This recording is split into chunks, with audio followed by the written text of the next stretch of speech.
That's the music that's going to get you in trouble. You're listening to Big Blend Radio's Champagne Sunday show with Nancy and Lisa, and you just heard The King Will Come by legendary rockers Wishbone Ash. It's featured on the new limited edition deluxe 30-disc box set coming out, Wishbone Ash, The Vintage Years. It's available in April 2018, and they're coming to America, doing a tour, and it's celebrating 50 years of Wishbone Ash. Anyway, so go to wishboneash.com and get connected and keep up with them on social media so you can get this. They've got other albums out as well.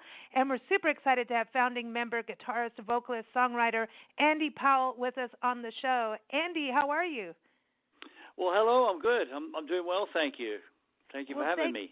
We're excited about this, but I want to tell you, your music, it makes me feel like I should run naked through the fields. I don't know. There's something tribal and transcendental, and then somehow, like I want to do all kinds of things I shouldn't do. No, nice. Well, you've just bowled me over. Let me get back off the floor. Yeah, I mean, just listening to that just then, it's like something from another century. So I can kind of see what you're saying. It is from another century.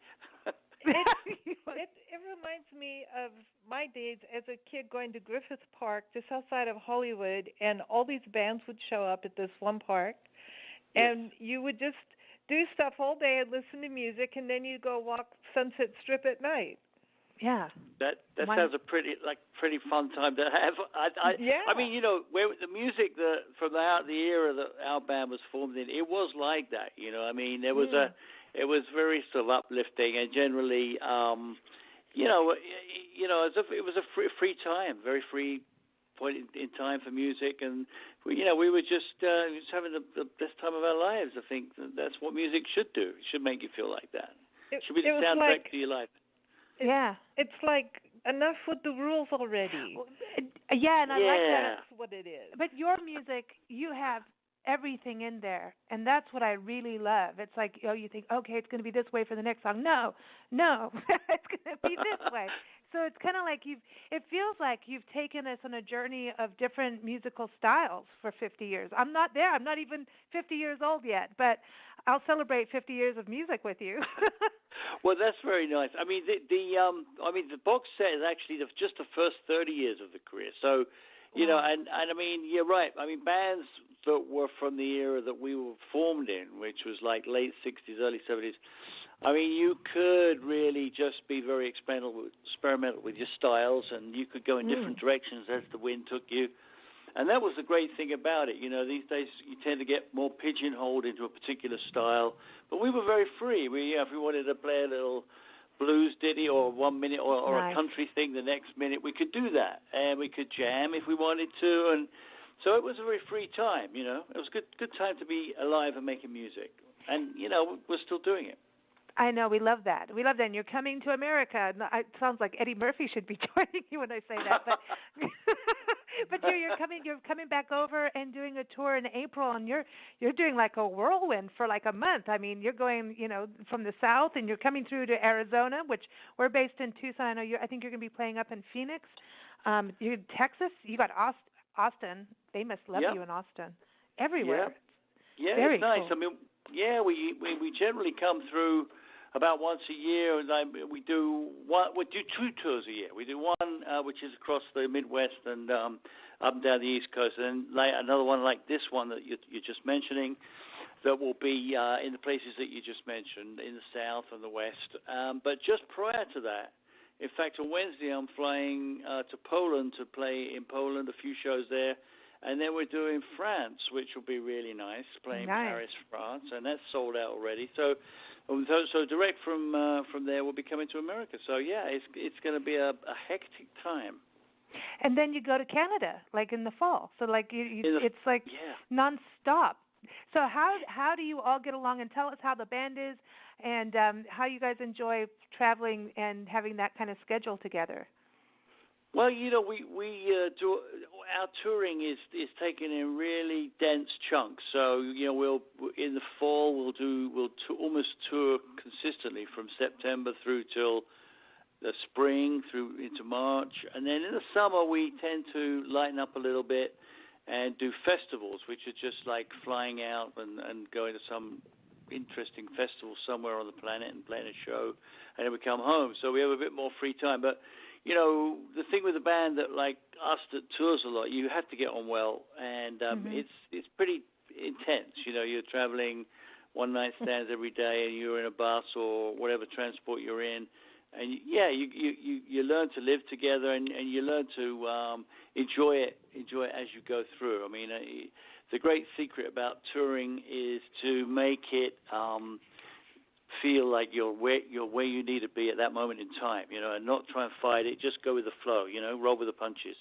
Roll with it. Has it changed over the years, like from when you first started touring to now? I mean, Yeah. Is the partying level different? The partying level is different. If I partied at the same level that we partied in the 70s, I probably wouldn't be here talking to you now. But we're glad to hear. You know, I smell the roses a little bit more now. I mean, I think that on the early tours we were so busy partying that I would be doing an American tour, for example, which could be by airplane or could be by bus. And mostly I would know if I was in LA or New York probably. But, you know, if I was in Des Moines, Iowa or some, you know, like even Tucson, I wouldn't particularly have a really clear idea where that was. And I'd just wake up in the morning and I'd know that there was a show in the evening. But now, you know, that would be about as far as it would go. But these days, I'm much more interested in where we go, and I'm, you know, if we have a day free, or we can stop off somewhere en route and we see some interesting architecture or an interesting city, or go to a restaurant that someone's recommended, or even a zoo. It doesn't matter what it is. We just take advantage of it all, because that's part and parcel of making the whole thing work for you and making it enjoyable. You know. Yeah, I think that's music the detours. The detours. We've done some music parts, and side of my life was like, I want to be on the road as a musician because I want to be on the road. And then it dawned on me, like, I just really want to be on the road no matter what. Like, that's the thing. There's something that happens, and you have to like live in that moment, you know. And it's great if you get out of the car and at least see something, or off the bus, or you know, be able to experience it. So tell us about Mark Abrams, playing with him. Well, you know, he's a little bit younger than me, which is nice, and he's brought that fresh kind of youthful attitude to it. And for the first time in a long time, we're back with an all British band. I mean, the previous guitar player that was in the band was a guy called Jyrki Manninen, who was from Finland, and you know, so there were it was interesting working with somebody from way up there in Scandinavia, and a different mental attitude, a different approach to life and music. But now Mark is from Yorkshire, which is in the north of England, and he's a very down-home Yorkshire lad, great guitar player. He's done quite a bit in music himself. So, and the most interesting thing is that he's been a fan of the band since he was really a preteen. So he actually listened to our music at the feet of his father, who would have been continually be playing our songs. And so it's almost as if the music's in his DNA. He's kind of grown up with it. And, you know, we find that now. We're a band that's been going for so long that, you know, we have our fans, they span generations of families, you know. So you might get parents bring along their kids, and, you know, they make it a big family affair. And that's the nice thing about when we play shows. It's multi-generational, and it's fun. So he was one of those original fans, but now he finds himself in the band, and I think he's been doing it for about a year, and I think he's still pinching himself, actually, because he actually hasn't toured many different countries. And so I just watch him sometimes looking out of the window, or encountering, say, Germans or French people or Americans even, you know, and he's just I could just see he's going through what I went through years ago, and just really enjoying that experience, which is lovely to see. I mean, that is cool. I mean, because being 50 years as a band, you've had to go through a lot of change, and so is that part of it, is being able to go through those changes and it being straddle that balance? Yeah. It really is. Yeah. I mean, you know, if you like, that's my job, because I'm probably the one member that's seen the most changes, and I've had to sort of adapt. I mean, let's face it, musical styles have changed.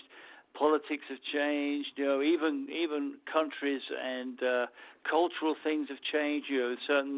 The way that you can be, and the way that things were. I've seen a lot. So the whole deal is being adaptable. And I mean, travel in general makes you that way anyway. I mean, that's gets back to what we were just saying. I mean, if you got a romantic nature and you are adaptable and you can be in the moment, then travel's for you. And I mean, I got the bug years ago, and I still love it.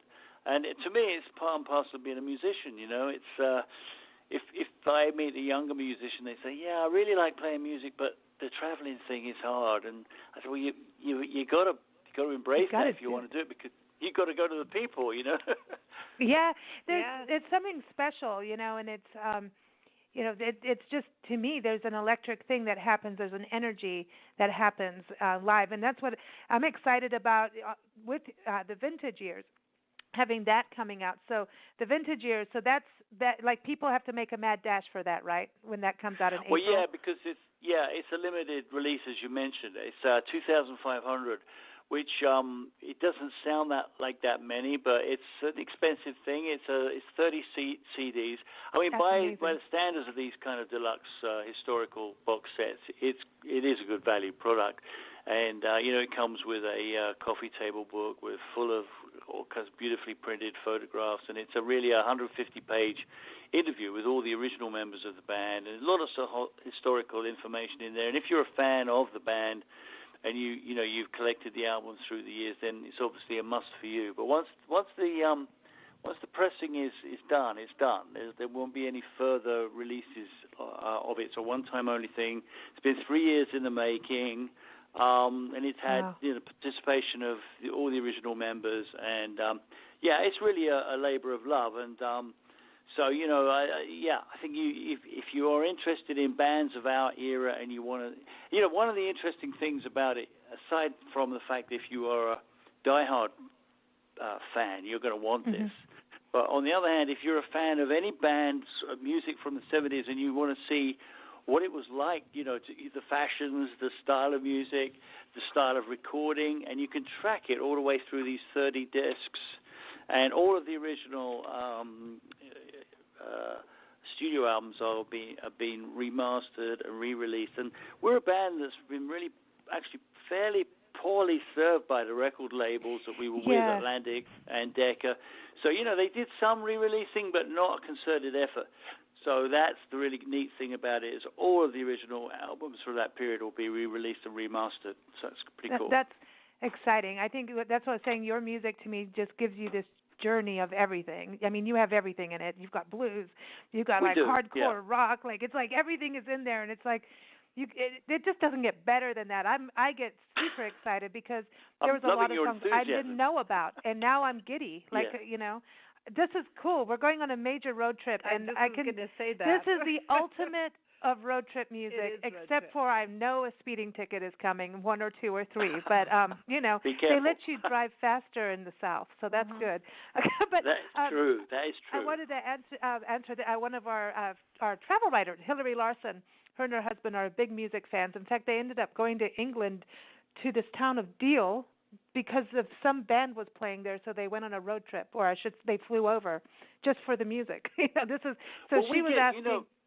That's funny you mention that. Yeah, because we do get we get that at our shows. We get groups of fans, even from different countries. They hook up through social media, and they'll plan a trip. I've known fans plan trips to Tokyo. We might have had a gig in Tokyo, and they get together. Like, you might get some people from California, some people from Britain, maybe a French person, and they all get together and they meet up, in some foreign place. That's cool. It's amazing. You should have your own actually. Cruise. Yeah, you need your own cruise, the Wishbone cruise. I love that. Yeah, we did it. We've done it. Oh, see? We've done it twice. Yeah, it's very cool. I mean, yeah, we've done it.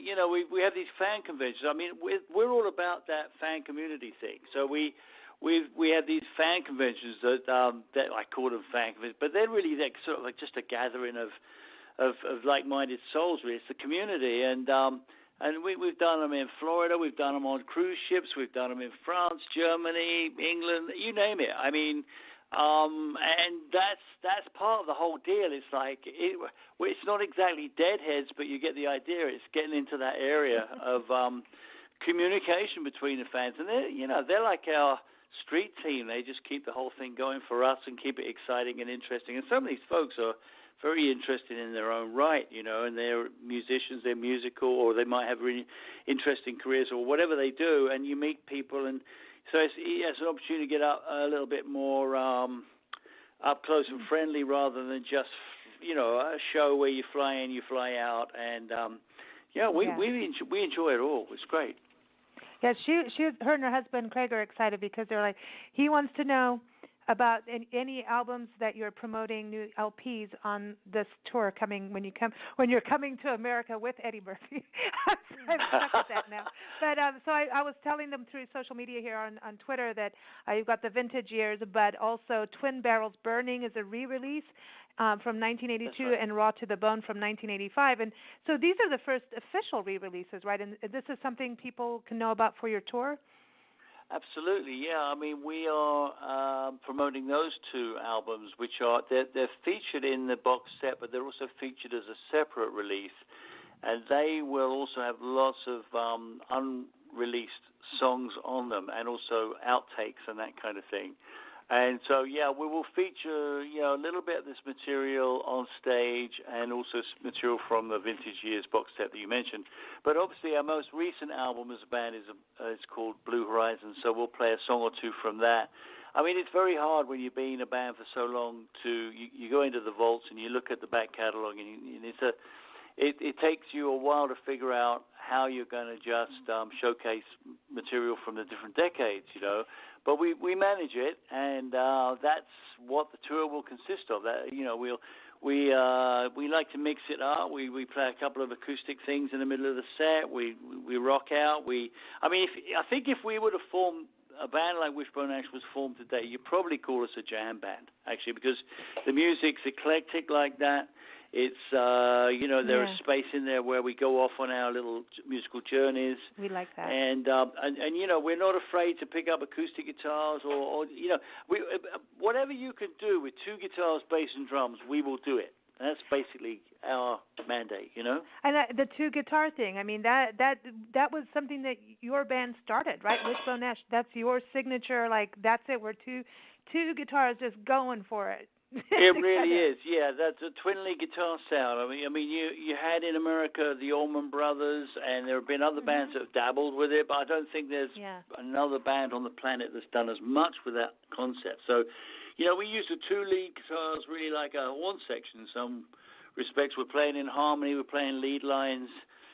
It's a very sweet melodic sound, but it can also rock out with guitars. I mean, as I just said, pretty much if there's anything you can do with two lead guitars playing together, playing off each other, jamming out, that's what we're doing. That's what we're all about. That's the signature sound of the band. If anyone has not, touched base with this band, they don't know anything about it, that's the signature sound of Wishbone Ash. And it's badass. I love it. And it is. I mean, watching it, the energy, and that's what I was saying, what's so great about, the album's out now too, Raw to the Bone, having that re-released, is that you've got live recordings from the BBC in there, and it's just like, I love hearing live recordings because it puts you in there. I do too. It's the best, and it's like, this is the real deal, man. And the only better that you can get is watching it on YouTube. It depends on who filmed it, or going live and going to actually see you, which is exciting. So you're going to be, I just want everyone to know again, from the April 2018, you're going to be in North Carolina, Virginia, Georgia, Melbourne, Florida. I used to live there. I know exactly where you're playing. Wow. Yeah, years ago, yeah. New Orleans, of course, Tampa, Fort Worth, San Antonio, Austin, Phoenix, Vegas, you're going to Agora Hills, California, the Rose at Pasadena, the Coach House, San Juan Capistrano. Hillary Larson may see you there, hopefully, our travel writer. She'll be hopefully out there. And Oakland, and then Redwood City. That's fabulous. A great it's going to tour. be quite a nice tour. Great time of year to be traveling through the South, and we're really looking forward to it. It's going to be quite a road trip. I want to tell everybody, too, that you've also got your musical memoirs out as well, Eyes Wide Open. That's a good name. True Tales of a Wishbone Ash Warrior, and it came out in 2015. And so I got to get that, because that, to me, I love to read, memoirs of musicians, especially of your career, because you've Eyes Wide Open, man. You've probably got, you could write a series. I probably could, yeah. That was one of the hardest things I've ever done. I've done many albums, and I've done so much in the music game, but to write a book, and everybody kept saying to me, you got to put because, you go to dinner with people, you meet people, you tell them these little anecdotes, these stories, and they go, man, you got to write a book. So finally I did it. And it was the hardest thing about it was just consolidating everything and getting everything in order, and actually deciding what stuff to include and what not to include, because there's just so much that you see, because it tracks the decades of the development of rock music, as well as being our story, my story, and my viewpoint on it all. And I was really happy to do that. It was such a gratifying experience, and it's been really well received, and it's still selling. So, I think with the book as it goes on, and I, like yourself, I actually really enjoy reading people's biographies and their take on it all. I'm reading a book at the moment on Joni Mitchell. I'm a huge Joni Mitchell fan, and I'm reading the book Reckless Daughter about her, early years. And I'll read everything and anything about any musicians, contemporary or otherwise. I'm just fascinated, by that. Well, it's a telling a piece of history of what's going on in the society around the world. To me, music tells the story. Music and art always have, because they're exactly. that's the honest language. When it's good, it's the honest one. I think you're right, because I sometimes think to myself. I mean, I'm a real politics addict these days, and I sometimes think to myself. Who's not? At the moment, you can't avoid it. But no. If some of these politicians actually got out and traveled out of their state, one thing, but maybe went to a foreign country a bit more. Or I know a lot of them do, but there's an awful lot that don't. And if they could see attitudes from other countries and around the world and get a fresh perspective on things, it could be good, because ultimately I traveled everywhere, and most people are really good, and everyone wants the same kind of thing: peace, love, and honesty. And I think that's what people really want. They want the basic things. They want the quality of life, and I think it would be great. There's so much that musicians see, because you're not traveling on the surface. You really dig in. You get to meet people in their own environment, And their emotions. And I don't think when politicians travel that they see the real people of the country they traveled to. They close their eyes when they kiss the baby. Yeah, they really talk with the upper politicians and governmental images. I can't even call them people sometimes. So they're just talking to themselves, like in a mirror. In a way, yeah. We're luckier than those schmucks below us. Well, when you can engage with regular people, on any level, I mean, it's good just to check in with all stratas of life, and right. I think musicians do that. You might find yourself at a truck stop one day. You might find yourself in some fancy 5-star hotel the next night. Yeah. You might find yourself, and that's what I love about it. I make, one minute we can be playing a funky little club somewhere, and the next minute we can be playing on a big festival in front of 50,000 people. And that's the interesting side of it all, the diversity of it all. I think so too. I mean, and I love that you're doing all size, venues. We do. Whether it's we do. Yeah, just looking at where you're playing and where you're performing, and going to places like Poland and France. I mean, this nice big blend of different places and different venues. Is there any place that you have not played that you want to play? Any specific venue in the world? Well, that's a really interesting question. I mean, to be a touring band like we are, you really have to do all kinds of venues, and we actually enjoy it. It's very stimulating, and we've toured, you name it, Africa. We've toured India 3 times. We've We've played obviously Europe and the United States a lot, Japan, Asia.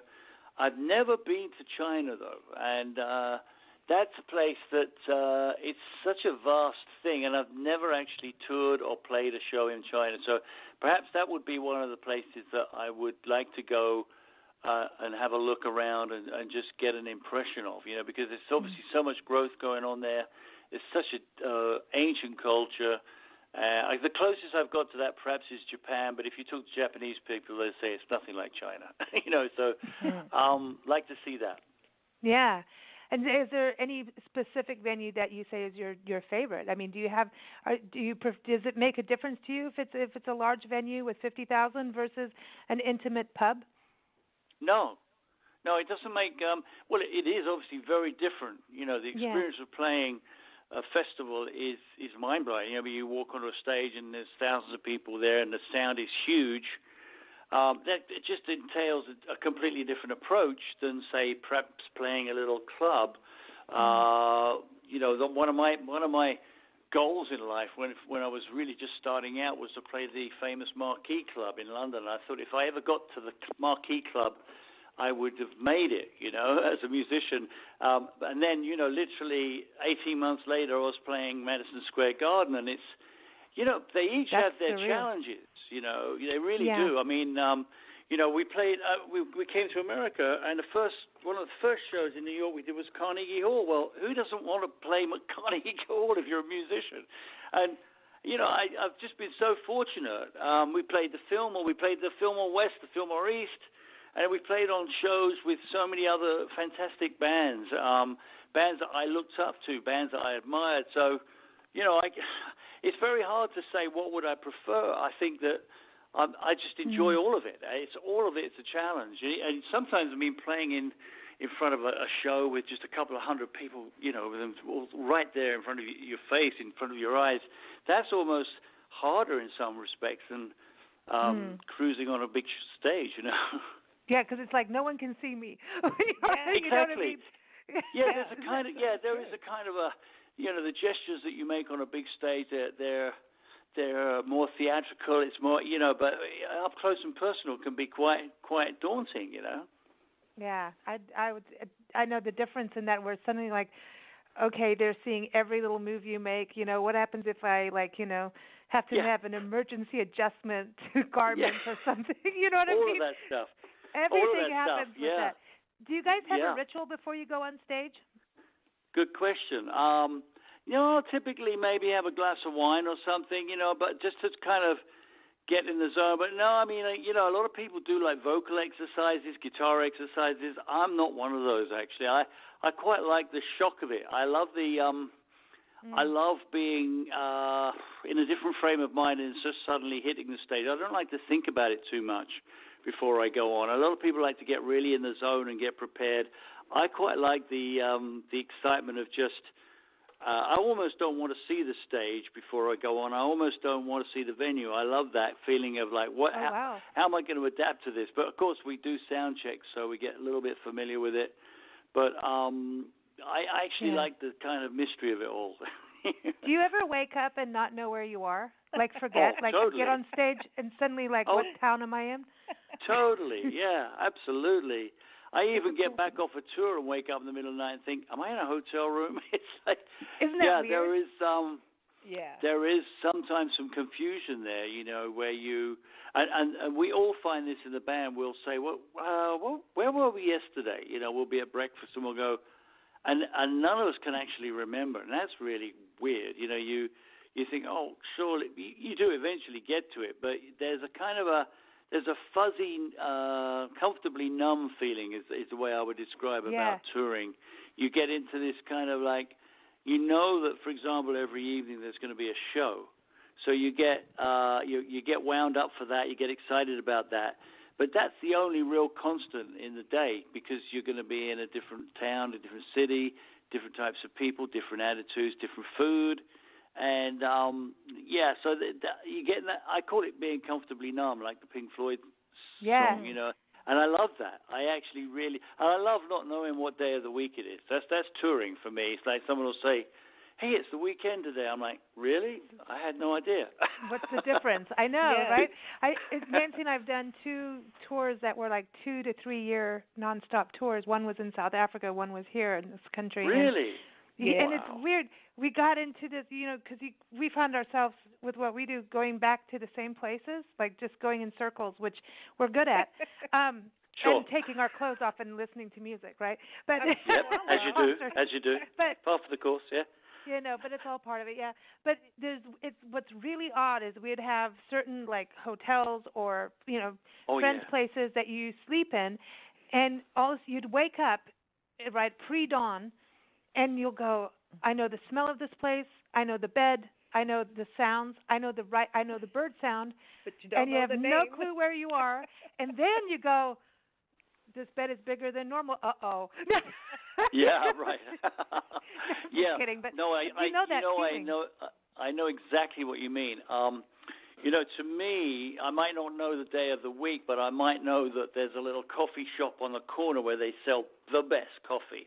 Or I might know that I might just be intrigued to see if that same lady is working the convenience store there that was there last year, or behind a bar, or that person that used to insult me, a year ago, and has been doing it for the last 5 years, where I come around that circuit. And I love that about touring. Those little characters that you meet on the road, and as you say, the same hotel room that you maybe stayed in 5 years ago, and you walk in there and you go, oh my God, I stayed in this room before. I know, right? It's so funny. Intriguing, I'm so intrigued that you toured South Africa, because we did that a couple of years ago and we had the best time. Yeah. Oh yeah, it's a great I love to country. hear that. We lived there. Nancy had a magazine over there, and then it was time for us to come back home and make sure we kept our passports. But I was raised there for most of my teenage life, and it's an amazing country with amazing So music, and I wish the rest of the world could hear the music that comes out of there and still comes out. Like I know Johnny Clegg, unfortunately, in his last tour, but there's music there. It's all encompassing to me. It's incredible. We played some venues there, and there would be like cleaning staff backstage, and we'd be like packing our instruments away, and they put down their brooms, and they'd all get into a circle and start singing their music for us, and we were like blown away, And same thing happened in Brazil, where we would have pretty big touring entourage. We'd be touring around the country, and of course, everyone in Brazil is a musician, and you go to a restaurant, and people are. I never saw this. I saw this in Ireland, actually, but in Brazil, they'll sing to each other across the table. Like if a band's playing in the corner or a guitarist, the whole restaurant ends up singing along and singing that song to each other. Wow. And I found it absolutely charming, because maybe it was like that in this country back in the day, but we've kind of forgotten that a little bit. It's like when I was a child, I remember in my neighborhood, all the guys and some of the ladies would whistle songs. Yes. You rarely hear people like whistling a tune these days, in Brazil, I found that the same thing, music everywhere, and sports too. But and I love the naivety it's not naive. It's a freedom that they have, and like you mentioned in South Africa, the townships and everyone. They're not embarrassed to actually stand and sing you a song or play something. It's part of the culture. It's part it's part of a language, and a culture, and it's magical. I mean, we lived in Kenya too, and they don't have the boundaries. That's right. Well, because it hasn't been defined to them as a commercial thing. I mean, my son, he's a drummer, and he went to live in Ghana for a while, and he started drumming there, and it's such a sort of privilege to be a drummer in Ghanaian society, because they're the people that pass on the stories through the decades and the ages. And before you can become a drummer there, you have to chop the tree down, hollow it out, and then you have to kill the animal, skin it, and you really learn what it is to actually be privileged to even make your own drum first, and then you're taught that language of the drums. And I think we're just so used to music being a commercialized entity. We talk about the music business, But in other cultures where they don't have those, it hasn't evolved to that state. I say evolved, they still got, they're closer in touch with what music actually really is, which is a form of communication between human beings, It's true, and the respect for the instrument, like you were saying, is such a crucial piece of it. In Mexico, and I can't remember what city this is, and I don't want to say it wrong and send people the wrong place, but there's a city and actually one street known for making guitars, and some of the guitars take 100 years to make and passed down from generation to generation in the carving, the stretching and treating of the wood, and it is.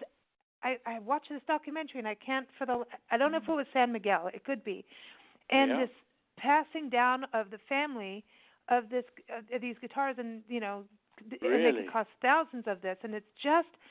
When you see that the making of instruments, to me, is really fascinating, and the etymology, the reverence, the reverence they have towards it all, absolutely. Yeah, and that's something to me too that goes from the instrument to the player, the performer, the creator, and then to how we take it as an audience. And when everything is becoming so mass manufactured, I think it's so important. Like what you're doing with the vintage years and making this limited edition, I think it brings back, and it brings that quality of what it is and the beauty of something being really special and magical. So I really applaud you for doing that, because we're in a world now where everything is just mass produced. And well, we when we started recording, there was only 8-track recording, and then it went to 16-track, then 24-track, then digital.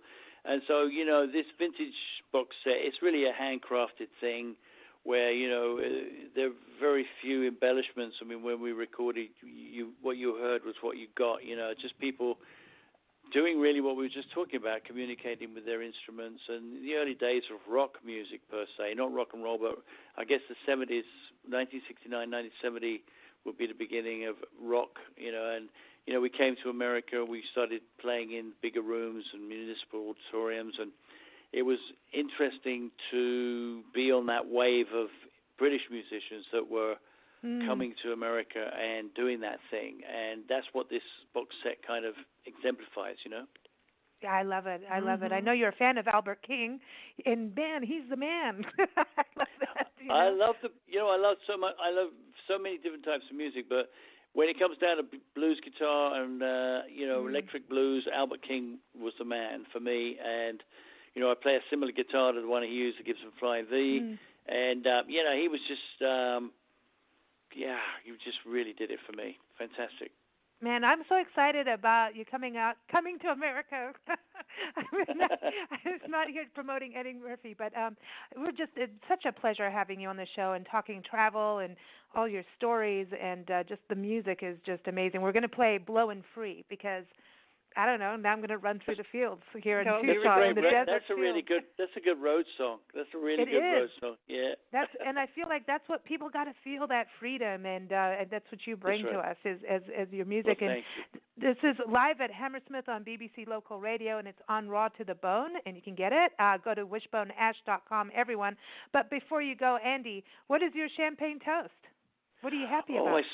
I saw the champagne toast. Well, I think that believe it or not, I'm a rocker, but I'm a grandfather. So I think my champagne toast would be to my two darling granddaughters, Sophie and Ella, and to toast them and their future lives. I mean, life could be as every bit as of an adventure that's been for me, and that they could perhaps have the same outlook as you two ladies obviously have, and a sense of wonder about the world.